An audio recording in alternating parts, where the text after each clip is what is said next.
Hello everyone, Pinder Productions here, and today I'm going to be giving my thoughts and first impressions on the Forza Horizon 4 demo on Xbox One and PC. So let's start off with my experience on Xbox One because, well, I'll get onto it a bit later, but the experience was very good.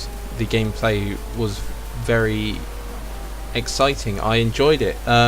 You start off in the McLaren Senna, which you will be seeing on screen now, which is the car on the cover of the game. It's the same as sort of Horizon 3, where you start in the Centenario, and it takes you through the 4 different seasons, which was very interesting to see how they all sort of changed the map and the sort of surroundings. I think summer and spring are fairly similar. I mean, the area I was in for spring was a bit of a sort of muddy wood area, so I don't know if it would be less muddy in the summer, but overall I think that was really cool to see it start in autumn with like brown leaves and then go to like winter with like snow and ice all over the place.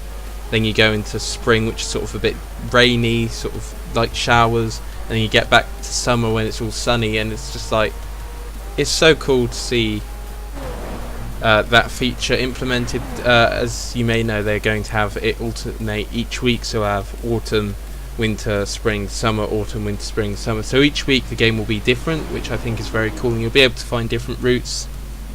If a lake freezes over, it might be quicker to drive over a frozen lake to get to places, and so you can create your own routes, which is quite an interesting feature, and it's quite a good feature to see. Sort of gets you coming back into the game if it changes each week.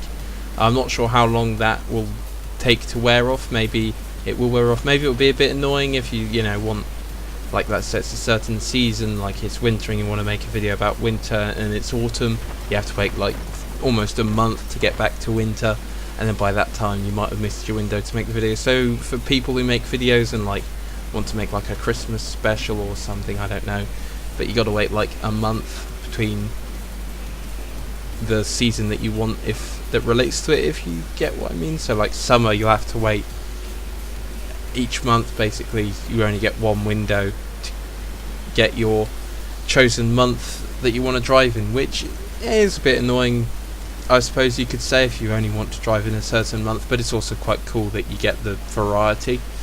So that's my thoughts on the seasons. The cars feel very good. They're like Forza Horizon 3, so that is good that they kept the sort of same handling model. I think it is I don't know if they've improved it or not. I haven't really kept that much up with the news, but it still feels good. So if you're interested in that, I mean, it's not a simulation game, so it doesn't have to be the most accurate. Of course, it's like an arcade sort of sim, more arcadey probably, in Horizon, but it is a very good game. And the location, as you may also know, is the UK, mainly Scotland, a bit of England. But for me, that it was just like amazing, like the first time getting into the demo and seeing British road signs everywhere, and British, like, the diversion signs at the start of the demo. That was just so strange to see in a video game.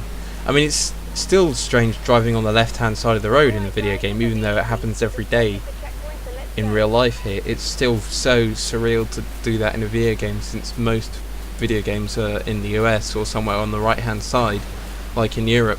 So to be on the left hand side and to see all the British road signs, like the green A road signs and like the Horizon Festival signs on the brown sort of tourist signs, it's just really weird to see that. And for me, that was just like one of the things I enjoyed most compared to Horizon 3, was like the familiarity of everything, but also how like well they've done it. I think a lot of the dev team are from the UK, so they obviously have a good knowledge of it, but like everything, it really does feel like the UK. The roads are a bit wide for UK roads, but apart from that, it does feel a lot like the UK, which I think is very good. So that is my thoughts on the actual gameplay.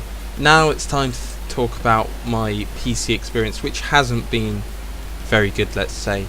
My PC is, I mean, I've had it a couple of years now, probably 2-3 years, and it's got an i3 2100 at 3 GHz, so a dual-core processor, and a GTX 750 Ti. My computer can't run this game, not very well at least, in 1080p low textures. It crashes on the transition from autumn to winter, all but one of the times that I played it.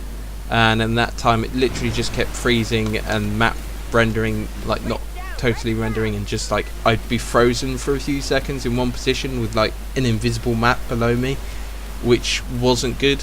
And then even turning it down to, I think the resolution was 1600 by 900, and even then it wasn't very good. The resolution was lowered, still higher than 720p, but it wasn't very pretty, and I still had like the map failing to render in properly, which isn't very good performance wise, because in Forza Horizon 3 I didn't have those issues and I could play the game at 1080p. It did struggle with 60 FPS with frame drops, so I had to limit it to the 30 FPS, but that wasn't a big deal, and it still, you know, it ran okay. But now it's just, I do recommend that you do need a quad-core processor. I mean, I'm not complaining about the game, it's more that it's just exceeded the capabilities of my hardware, so I'll have to play it on my Xbox One S.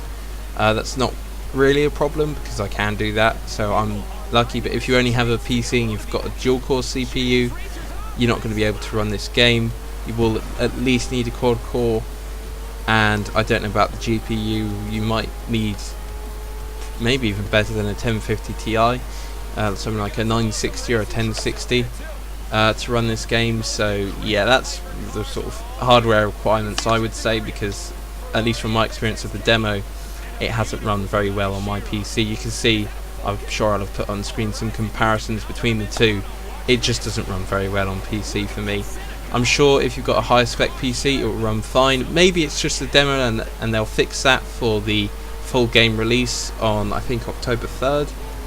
But yeah, for the moment at least, it doesn't run very well on my sort of mid-range gaming PC, probably lower end gaming PC, but mid-range sort of general use PC.